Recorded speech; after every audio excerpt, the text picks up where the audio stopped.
It's starting to get tough. Harrington was a good buddy. I rode a lot of miles with him, went to a lot of kids' clubs meetings, went to national tournaments with him. And I kept him awake, and he kept me awake, and we never crashed, and we always got our kids home safe. So that's a pretty good deal, I guess.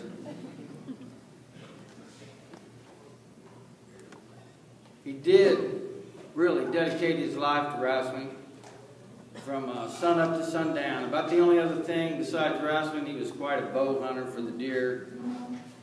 I always thought that was kind of foolish, but I was over there and he showed me how foolish I was with a archery bow in my hand and what I was supposed to be doing with it. He was showing me the tricks of that, as well as he used to show me the tricks to wrestling. What more can I say? Skip was a good old boy. He wrestled a long time. He wrestled every day. And let's see, what am I? Oh, and to accept the award is Maggie Whitsell and Jeff Harrington.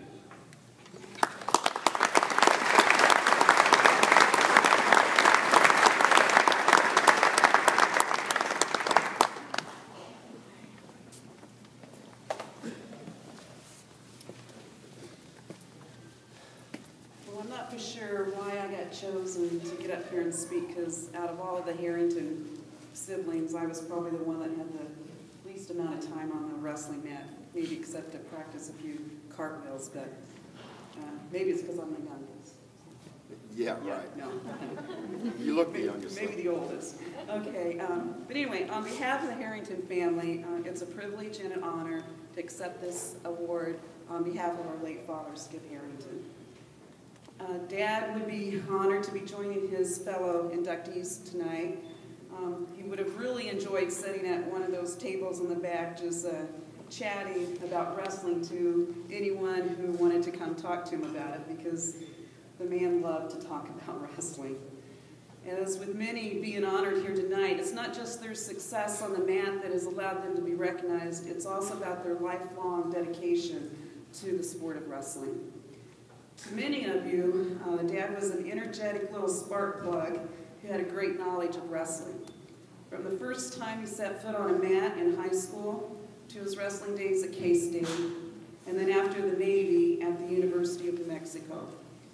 Dad was a natural at it, and all that energy he had could be focused on the match and the wrestler in front of him, and he loved it.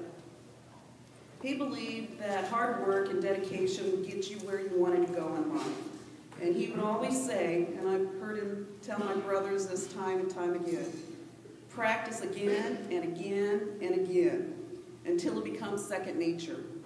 And then once you're on that mat, you leave it all on the mat. If you do that, no matter what the outcome, you'll walk off that mat knowing that you did your best, and that is enough. Dad also strongly believed in family, friends, and the wrestling community. He was always there for anyone who wanted his help, and sometimes for those who didn't want his help. To Dad, it didn't matter where they came from or what their lives were like off the mat. If they wanted his help, he would give it to them, even if he had to work extra jobs to raise money so that he could make the trip to the wrestling tournament or to convert the family garage to a wrestling room. He found a way. We can't even begin to count the number of times people have come up to us since our dad passed away in 2013 with wrestling stories about him. And they always put a smile on their faces. During the last few days of his life, when he lay in that hospital bed in Tulsa, Oklahoma, he was still talking about wrestling and how he needed to get out of the hospital because wrestling practice was about ready to start. Even when his heart was given out, the only place he wanted to be was back in the wrestling room. So on behalf of the Harrington family, thank you for this tremendous honor that you've bestowed upon our father.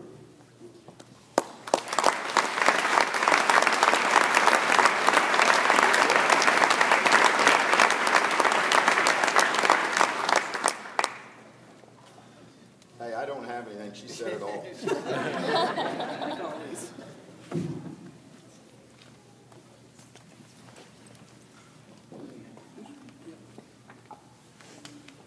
Presenting the plaque on behalf of the family, on behalf of Skip is Steve Herman. Congratulations.